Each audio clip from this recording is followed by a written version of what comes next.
Hello everyone, welcome to literature दिल से। आज की इस वीडियो में हम डिस्कस करने वाले हैं द फेयरी क्वीन के बारे में, जो कि one of the greatest epic poem of Edmund Spenser and one of the finest achievement of English renaissance literature. बात करें इसकी पब्लिश की, तो ये पब्लिश दो पार्ट में हुई है, पहले 1590 में, उसके बाद 1596 में। और जो ये द फेयरी क्वीन है ना, is an unfinished allegorical epic dedicated to Queen Elizabeth one. Spenser जो है ना, वो हिमसेल्फ एक्सप्लेन करते हैं कि that his purpose was to fashion a gentleman और noble person in virtuous and gentle discipline. अगर हम इन अदर वर्ड समझे तो जो पोएम है ना, ये टीच करती है हमें moral virtues through exciting adventures of knights. और ये जो वर्क है ना, ये फेमस है for its rich symbolism, beautiful language, moral philosophy, और बात करें तो अपने यूनिक स्पेंसरियन स्टैंजा के लिए, जो कि बाद में इन्फ्लुएंस करा बहुत से पोएट्स को, जैसे कि बायरन, कीट्स, शेले एंड टेनिसन को।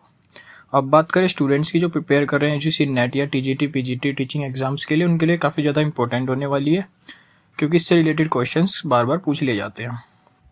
तो अब इसकी समरी वगैरह को पढ़ते हैं अच्छे से डिटेल में। सबसे पहले बैकग्राउंड इन्फॉर्मेशन देखते हैं। एडमंड स्पेंसर जो थे ना, उन्होंने लिखी थी द फेयरी क्वीन कब, during the rain of Queen Elizabeth one. अब बात करें इसकी फर्स्ट 3 बुक्स की, तो वो जो पब्लिश हुई थी वो 1590 में हुई थी, और नेक्स्ट 3 बुक्स जो थी वो आई थी 1596 में। ओरिजिनली जो स्पेंसर थे ना, उन्होंने ये प्लान किया था कि वो 12 बुक्स लिखेंगे, बट और हर एक जो होगी वो रिप्रेजेंट करेगी एक मॉरल वर्च्यू को, बट जो वो थे वो सिर्फ 6 ही बुक्स लिख पाए। और जो वो थी ना, क्या कहते हैं, and a fragment called the mutability Cantos before his death. ये जो पोएम है ना, ये कंबाइंस करती है अर्थुरियन लेजेंड्स को, क्रिश्चियन मोरालिटी को, क्लासिकल मिथोलॉजी को, और बात करें तो रेनेसेंस ह्यूमनिज्म को। अब सबसे पहले क्वेश्चन आता है कि यही टाइटल क्यों रखा गया इसका, द फेयरी क्वीन ही क्यों। तो मेनली जो ये टाइटल है रेफर करता है किसको, ये सिंबलाइज करता है मेनली क्वीन एलिजाबेथ वन को। और within the story the fairy queens जो है ना, sends different knights on dangerous quest. अब बात करें जो हर एक नाइट है ना, वो रिप्रेजेंट करता है एक पर्टिकुलर मॉरल वर्च्यू को, और thus the title reflects both the fictional fairy kingdom and the political praise of Queen Elizabeth. अब बात करें इसकी सेटिंग की, तो जो ये पोएम है ना, ये take place in a imaginary fairy land. This magical world जो है ना, ये contains forest, castles dragons, monsters, witches, enchanted gardens, और बात करें तो मिस्टीरियस पैलेसेस। ऑल तो जो इमेजिनरी है ना, वो एवरी प्लेस जो है उसके अंदर वो सिंबलाइज कर रहा है some aspect of human life और मोरालिटी को। अब इसका स्ट्रक्चर देखें तो ओरिजिनली जो था वो प्लान किया गया था कि 12 बुक्स होंगी, जो कि कंप्लीटेड हुई 6 बुक्स प्लस म्यूटेबिलिटी कैंटोस। और जो हर एक बुक है ना, वो फोकस करती है ऑन वन वर्च्यू। बुक 1 की बात करें तो वो होलीनेस क्या है, book 2 temperance, book 3 chastity, book 4 friendship, book 5 justice, और बुक 6 की बात करें तो कर्टसी। और जो हीरो है ना, तो the hero of the complete planned epic was to be Prince Arthur. क्यों? क्योंकि वो रिप्रेजेंट करता है मैग्निफिसेंस को और combination of all virtues. Major characters देख लेते हैं। सबसे पहले बात करते हैं द फेयरी क्वीन की, जो कि ग्लोरियाना है। ये कौन है? ये रूलर है फेयरी लैंड की, रिप्रेजेंट करती है क्वीन एलिजाबेथ वन को, और ये सिंबलाइज करती है ग्लोरी को, विशडम को, और बात करें तो परफेक्ट मोनार्की को। Also she really appears every knight serves her. उसके बाद नेक्स्ट कैरेक्टर देखें तो वो है प्रिंस आर्थर, जो कि सेंट्रल हीरो है। उसके बाद ये रिप्रेजेंट करता है मैग्निफिसेंस को, जो कि स्पेंसर जो है ना, वो कंसीडर करते हैं हाईएस्ट वर्च्यू। क्यों? क्योंकि it combines all other virtues. Arthur जो है ना, वो हेल्प्स करता है डिफरेंट नाइट्स को when ever they face difficulties. Next character की बात करें वो है द रेड क्रॉस नाइट, जो कि हीरो है बुक 1 का, रिप्रेजेंट होलीनेस, और later reveal to be Saint George the patron saint of England. अब बात करें नेक्स्ट कैरेक्टर की, वो है उना, जो कि रिप्रेजेंट करती है ट्रुथ को, एंड बात करें तो ट्रू क्रिश्चियन चर्च को। और जो ये है ना, ये she guides the red cross knight throughout his journey. Next character है वो है ड्यूसा, जो कि रिप्रेजेंट करती है फॉल्सहुड को, डिसेप्शन को, और बात करें तो फॉल्स चर्च को। और ये जो है ना, कॉन्स्टेंटली टेम्प्ट करती है और मिसलीड करती है रेड क्रॉस नाइट को। नेक्स्ट कैरेक्टर है हमारा अर्चिमागो, जो कि एक पावरफुल जादूगर है, मैजिशियन है, जो कि रिप्रेजेंट करता है हिपोक्रेसी को, और बात करें तो रिलीजियस डिसेप्शन को। और ये जो है ना, ये क्रिएट करता है false appearance to separate truth from holiness. अब इसका मैं एक प्लॉट ओवरव्यू देख लेते हैं। सबसे पहले बात करें तो जो फेरी क्वीन है ना, is not one continuous story. Instead ये जो है ना, इसकी हर एक बुक जो है वो tells the adventure of a different night. और जो भी एवरी नाइट जो है ना, वो fights external enemies while also overcoming internal weakness. और जो हर एक एडवेंचर होने वाला है ना वो becomes a moral lesson about developing virtue. और जो एंटायर पोएम है ना ये इज एन एलिगरी, जहाँ पे कैरेक्टर्स, प्लेसेस और इवेंट्स को सिंबलाइज किया जाता है डीपर मोरल और पॉलिटिकल मीनिंग्स में। अब इसकी डिटेल्ड समरी देखते हैं। तो सबसे पहले बुक 1 होलीनेस की बात करते हैं। तो जो ये फर्स्ट बुक है ना, ये follows the adventure of red cross night. उसको असाइन किया जाता है टू प्रोटेक्ट उना, जो कि रिप्रेजेंट कर रही होती है ट्रुथ को। तो वो दोनों साथ में मिलकर एक डेंजरस जर्नी पे जाते हैं। क्यों जाते हैं उस जर्नी पे? क्योंकि जो उना के पेरेंट्स होते हैं ना, उसको एक टेरिबल ड्रैगन ने किडनैप कर लिया होता है, तो उनको रेस्क्यू कराने के लिए वो दोनों एक डेंजरस जर्नी पे जाते हैं। हाउएवर जो एविल फोर्सेस है ना, वो बार बार कॉन्स्टेंटली ट्राई करती है उन दोनों को अलग करने के लिए। तो जैसे वो निकल पड़ते हैं आगे अपनी जर्नी पे, तो सबसे पहले क्या आता है, वहाँ पे एक अर्चिमागो का डिसेप्शन आता है। वो क्या होता है वो उसको आगे देखते हैं। तो जो मैंने आपको बताया, अर्चिमागो वो एक मैजिशियन था और वो होलीनेस को बिल्कुल भी पसंद नहीं करता था। तो वो अपने जादू को यूज़ करके वो क्रिएट करता है एक फॉल्स ड्रीम्स को और इल्यूजन्स को। और वो ऐसे ट्रिक करता है, वो मतलब ट्रिक्स करता है कि रेड क्रॉस नाइट जो है ना वो बिलीव करने लग जाता है ऊना जो है ना वो अनफेथफुल है। और इस मिसअंडरस्टैंडिंग की वजह से जो नाइट है ना वो ऊना को छोड़ देता है। जो स्पेंसर है ना वहाँ पे ये टीच कर रहे हैं कि appearances can not always be trusted. उसके बाद आगे बढ़े तो जो जब वो रेड क्रॉस नाइट ऊना को छोड़ देता है, तो उसके बाद जो नाइट होता है ना वो ड्यूसा से मिलता है। जो ड्यूसा होती है वो appears beautiful and innocent, but in reality जो वो होती है ना वो रिप्रेजेंट करती है हिपोक्रेसी को और फॉल्स रिलीजन को। तो जो नाइट होता है ना वो cannot recognise her true nature. और यहाँ पे ये शो होता है कि कैसे हाउ इजीली ह्यूमन बींग्स जो है ना can be deceived by outward appearances. उसके बाद जब आगे बढ़ते हैं तो उसमें ये एक one of the most famous episode आता है। वो क्या होता है, वो आता है कि जब जो रेड क्रॉस नाइट होता है ना वो उसकी लड़ाई होती है मॉन्स्टर एरर से।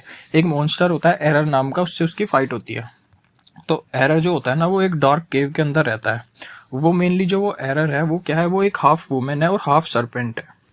तो जो नाइट होता है ना वो फाइनली उसके साथ लड़ता है, उन दोनों की काफ़ी बढ़िया लड़ाई होती है, बट वो उसको हरा देता है आफ्टर अ फियर्स स्ट्रगल। तो ये जो बैटल है ना, ये बैटल सिंबलाइज करती है द विक्ट्री ऑफ ट्रुथ को over ignorance and false beliefs को। उसके बाद आगे बात करते हैं। तो जो ड्यूसा होती है ना वो उसको लेके जाती है हाउस ऑफ प्राइड में। तो जो ड्यूसा होती है उसको हाउस ऑफ प्राइड लेके जाती है, जहाँ पे सब चीज़ जो होती है ना everything appears magnificent from outside, but अंदर से जो वो हाउस होता है ना वो करप्शन से भरा होता है, वेनिटी होती है, ग्रीड होती है और मोरल डिके होता है। और जो रूलर होता है ना उसका वो होता है ल्यूसीफेरा, जो कि रिप्रेजेंट करती है प्राइड को। जो नाइट है ना वो ग्रेजुअली रियलाइज करता है डेंजर को और एस्केप्स को, तो इसलिए वैसे वो वहाँ से एस्केप कर जाता है। तो स्पेंसर जो है ना वो यहाँ पे वॉर्न करते हैं कि जो प्राइड है ना वो leads people away from virtue. उसके बाद जैसे हम आगे बढ़ते हैं तो उसके अंदर जो रेड क्रॉस नाइट होता है ना उसकी जो होती है, फिर उसके बाद नेक्स्ट लड़ाई होती है एक जाइंट से। जो जाइंट होता है ओर्गो ग्लियो, मेनली इसका नाम यही होता है ओर्गो ग्लियो। जो भी होता है हमें तो समझने से मतलब है। तो जो ये होता है ना ओर्गोग्लियो जो है ये सिंबलाइज करता है एक्सेसिव प्राइड को, एरोगेंस को। और जो नाइट होता है ना, अब उन दोनों की लड़ाई होती है भाई, तो उनकी बढ़िया लड़ाई चल रही होती है तकड़ी। तो जो ये होता है उसको इम्प्रिजन कर लेता है, कैद कर लेता है। अब यहाँ पे जो होलीनेस है ना ये दिखाते हैं वो स्पेंसर की, जो होलीनेस है ना वो अकेली काफ़ी नहीं है। जो होलीनेस है alone is not enough unless supported by wisdom and humility. तो उसके बाद जो होता है प्रिंस आर्थर आता है उसकी मदद का। प्रिंस आर्थर जो होता है ना वो वहाँ पे आता है, वो ओर्गोगोलियो से लड़ता है और उनकी लड़ाई होती है, वो उसको हरा देता है। फिर उसके बाद वो रेड क्रॉस नाइट को वहाँ से बचा लेता है, मतलब उसको रिहा करवा देता है। तो जो आर्थर था ना वो रिप्रेजेंट करता है मैग्निफिसेंस को, the perfect union of all virtues. और जो वो रेस्क्यू करता है ना वो उसका जो रेस्क्यू था वो टीच करता है हमें मोरल एक्सीलेंस जो होते हैं ना वो requires the balance of many virtues together. इसके बाद अगर हम आगे बात करें, उसके बाद जो होता है हाउस ऑफ होलीनेस की बात करते हैं। तो after being rescued bye Prince Arthur, जो रेड क्रॉस नाइट है ना वो रियलाइज करता है कि उसको स्पिरिचुअली स्ट्रोंगर होना पड़ेगा बिफोर कंप्लीटिंग हिज मिशन। तो वो एंटर करता है हाउस ऑफ होलीनेस में, जहाँ पे उसको केलिया नाम की एक वो लेडी होती है, वो उसको गाइड करती है। मेनली जो ये केलिया जो नेम लिया ना, हुज नेम मीन्स हेवनली। तो उसकी 3 डॉटर होती है जो कि उसकी मदद करती है। सबसे पहली फिडेलिया, वो रिप्रेजेंट करती है फेथ को।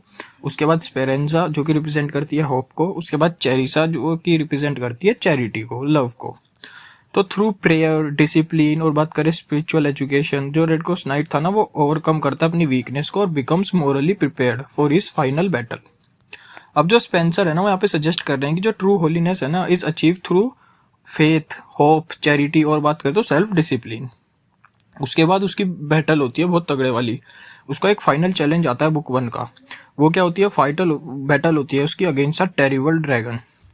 ये जो ड्रैगन था ना, ये उसको क्या कहते हैं, इसी ने इम्प्रेशन करा हुआ था उनके पेरेंट्स को और सिंबलाइज करता था सिन को, एविल को और सतन को। उसके बाद जो ये बैटल है ना, ये 3 दिनों तक चलती है। बहुत तगड़ी बैटल चलती है दोनों के बीच में, 3 दिन तक ये बैटल चल रही होती है, जो कि सिंबलाइज करता है क्रिस्ट, डेथ एंड रिसरेक्शन। तो सबसे पहले दिन की बात करें उस बैटल की, तो पहले दिन जो होता है वो ड्रैगन जो होता है वो रेड क्रॉस नाइट से लड़ता है बहुत तगड़ी तरह, और रेड क्रॉस नाइट को जख्मी कर देता है बहुत बैडली। तो जो वो होता है, he falls into the well of life, जहाँ पे मैजिकल वाटर जो होता है ना वो रिस्टोर कर देता है उसकी स्ट्रेंथ को, और वो रिप्रेजेंट करता है एक डिवाइन ग्रेस को। तो अब सेकंड डे आता है, सेकंड डे जो ड्रैगन होता है उसको दोबारा से अटैक करता है। इस टाइम भी जो नाइट होता है वो इंजर्ड हो जाता है दोबारा से, और वो इस बार beneath the tree of life में फॉल कर जाता है, जहाँ पे जो हीलिंग लीव्स जो होती है ना उसको रिस्टोर कर देती है। ये सिंबलाइज करता है स्पिरिचुअल रिन्यूअल को थ्रू गॉड्स मर्सी। अब थर्ड डे आता है इसका। तीसरे दिन क्या होता है भाई साहब, इस दिन भी उनकी लड़ाई होती है दोबारा तगड़ी। बट इस दिन जो होता है ना, वो होता है वो अपनी करेज और जो फेथ उसने दोबारा से रिन्यू करा था, उससे जो रेड क्रॉस नाइट होता है ना वो उस ड्रैगन को हरा देता है। और जो ट्रूथ और होलीनेस है ना वो फाइनली ट्रायम्फ ओवर एविल। और ये जो विक्ट्री है ना, ये विक्ट्री रिप्रेजेंट करती है क्रिश्चियन सोल को ओवरकमिंग सिन थ्रू फेथ। और यहाँ पे जो है ना, अब बात करते हैं एंडिंग ऑफ बुक 1। मतलब मेनली यहाँ पे इसकी लड़ाई होती है। इसके बाद जो ड्रैगन को हराने के बाद जो रेड क्रॉस नाइट होता है ना वो रेस्क्यू कर लेता है उना के पेरेंट को, और उसके बाद जो वो होता है वो ही becomes engaged to Una. But अब भाई आप लोग सोच रहे हो कि अब ठीक है, सब कुछ उसने बचा लिया, अब तो दोनों का बढ़िया है, आपस में प्यार भी करते हैं, उनकी शादी वादी हो गई होगी। नहीं, वो जो है वो अपनी मैरिज को पोस्टपोन करता है। क्यों? क्योंकि he must first complete his duties as Saint George the patron saint of England. और इसी के साथ जो है बुक 1 की समरी यहाँ पे एंड हो जाती है। कैसे? विक्ट्री ऑफ ट्रूथ के साथ, होलीनेस के साथ, and faith over deception and evil. इसके बाद मेनली जो आपके एग्जाम्स में पूछी जाती है समरी 1 तक, बुक 1 तक ही पूछा जाता है। बट फिर भी एक बार बाकी बुक्स का मेनली ऊपर ऊपर से देख लेते हैं। बुक 2 की बात करें तो वो टेम्परेंस के ऊपर है। इसमें हीरो सर ग्योन है। वर्च्यू की बात करें तो temperance, self control. Sir Geun जो है वो रेसिस्ट करता है टेम्पटेशन को, और डिस्ट्रॉय करता है द पावर ऑफ ब्लिस को, जो कि रिप्रेजेंट कर रहा होता है uncontrolled pleaser and luxury. Book 3 की बात करें चेस्टिटी के ऊपर है। इसमें हीरोइन होती है ब्रिटोमार्ट, वर्च्यू, चेस्टिटी। ब्रिटोमार्ट जो है ना one of the greatest female warrior है इन इंग्लिश लिटरेचर, और वो सिंबलाइज करती है purity combined with courage and strength. Book 4 की बात करें फ्रेंडशिप, ये जो चौथी बुक है एक्सप्लोर करती है वैल्यू ऑफ फ्रेंडशिप को, लॉयल्टी को, कोऑपरेशन को, और बात करें तो म्यूचुअल ट्रस्ट को। जो बुक 5 थी इसके अंदर जस्टिस है। हीरो कौन है? अर्टिगल, वर्च्यू, जस्टिस। अर्टिकल जो है ना फाइट करता है against injustice and restore law and order. अब बुक 6 देखते हैं। ये कर्टसी के ऊपर है। इसमें हीरो होता है सर कैलिडोर, वर्च्यू, कर्टसी। ये जो बुक है ये टीच करती है हमें काइंडनेस, ह्यूमिलिटी, रिस्पेक्ट, और बात करें तो सिविलाइज्ड बिहेवियर। कैलिडोर जो है ना वो ऑल्सो कैप्चर करता है किसको? ब्लेटेंट बीस्ट को, जो कि सिंबलाइज कर रहा होता है स्लेंडर एंड मैलिशियस गॉसिप को। इसके बाद इसमें एलिगरी को देखते हैं। तो जो इसका ग्रेटेस्ट फीचर था ना द फेरी क्वीन का, वो था इसकी एलिगरी। ऑलमोस्ट हर एक कैरेक्टर जो था ना, ऑब्जेक्ट जो था, प्लेस जो था, वो रिप्रेजेंट कर रहा था एक डीपर मोरल को, रिलीजियस को, और बात करें तो पॉलिटिकल मीनिंग को।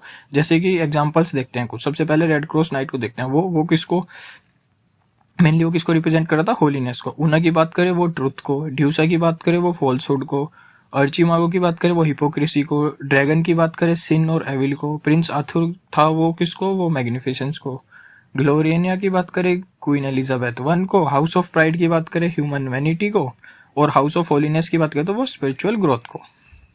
और because of this allegorical structure readers जो है ना वो एंजॉय करते हैं बहुत द एडवेंचर ऑफ स्टोरी को भी और हिडन मोरल लेसन्स को भी। अब जल्दी से इसकी कुछ मेजर थीम्स देख लेते हैं। सबसे पहले बात करते हैं होलीनेस की।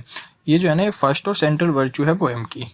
क्रिश्चियन फेथ की बात करें तो जो पोएम है ये एम्फेसाइज करती है faith, salvation and spiritual development. Virtue की बात करें तो जो हर एक नाइट जो है ना वो रिप्रेजेंट करते हैं one important moral virtue.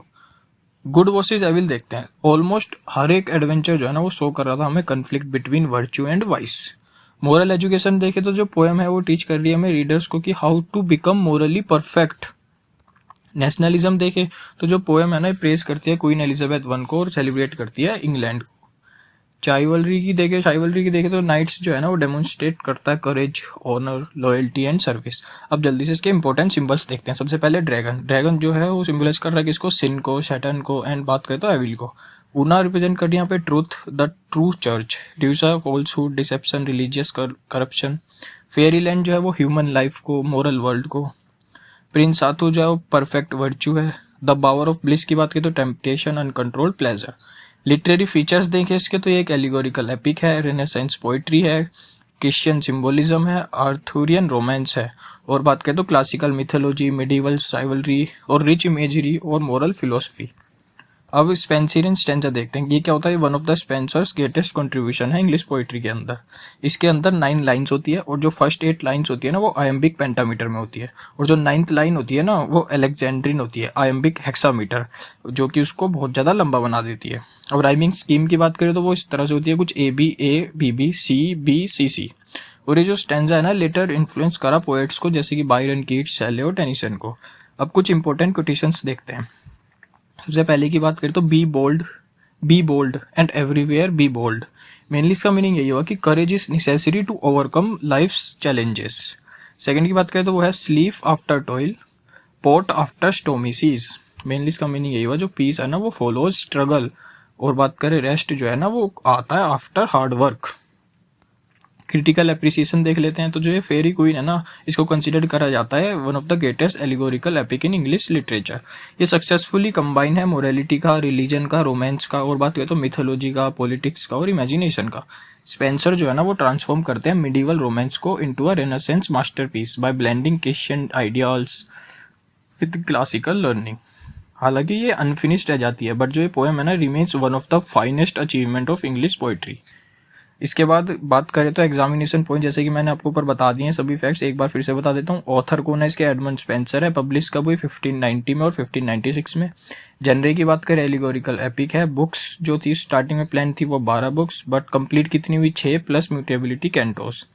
Dedicated to Queen Elizabeth 1। Hero of book 1 red cross knight. Hero of entire epic prince Arthur.